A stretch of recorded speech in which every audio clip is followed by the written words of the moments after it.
কংগ্ৰেছ দলৰ ৰাষ্ট্ৰীয় সভাপতি মল্লিকাৰ্জুন খাৰ্গেৰ ল'ৰা প্ৰিয়াংক খাৰ্গে যোন কৰ্ণাটকৰ মন্ত্ৰী তেওঁ টুইট কৰিছে যে সেমি কণ্ডাক্টৰ ইণ্ডাষ্ট্ৰিটো কৰ্ণাটকতহে হ'ব লাগিছিল, অসমত কেনেকৈ সেমি কণ্ডাক্টৰ ইণ্ডাষ্ট্ৰি হ'ব পাৰে। মই আজি আপোনালোকক গৌৰৱেৰে ক'ব খুজিছো যে অসমত আমি সেমি কণ্ডাক্টৰ ইণ্ডাষ্ট্ৰি আনি আজি কৰ্ণাটক চৰকাৰৰো আজি আমি টোপনি হেৰুৱাই পেলোৱাইছো। তেওঁলোকেও শুব পৰা নাই যে অসমৰ দৰে দুখীয়া দেশ এখনে কেনেকৈ সেমি কণ্ডাক্টৰ আনিব পাৰিলে।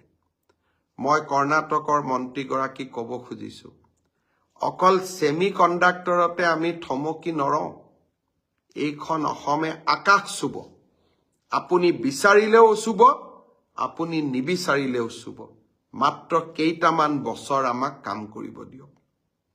কৰ্ণাটকৰ মন্ত্ৰীগৰাকীৰ হতাশাই, কংগ্ৰেছৰ ৰাষ্ট্ৰীয় অধ্যক্ষগৰাকীৰ হতাশাই, তেওঁৰ পুত্ৰৰ হতাশাই মোক আকৌ এবাৰ কৰবাত নহয় কৰবাত আত্মবিশ্বাসী কৰি তুলিলে। মই বুজি পালো যে মই ঠিক ৰাস্তা দি গৈ আছো।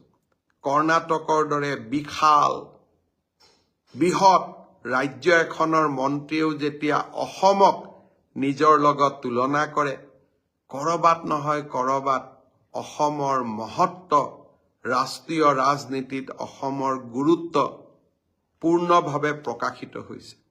তেওঁক লৈ মই হতাশ হোৱা নাই, তেওঁক মই বেয়া পোৱা নাই।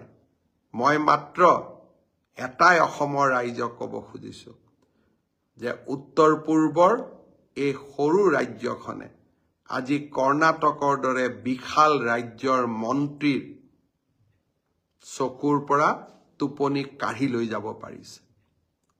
কংগ্ৰেছ দলৰ সদস্যসকলক অনুৰোধ কৰিম, অলপমান ৰাজ্যখনৰ বাবে আপোনালোকেও কৰবাত কৰবাত গৌৰৱ অনুভৱ কৰক।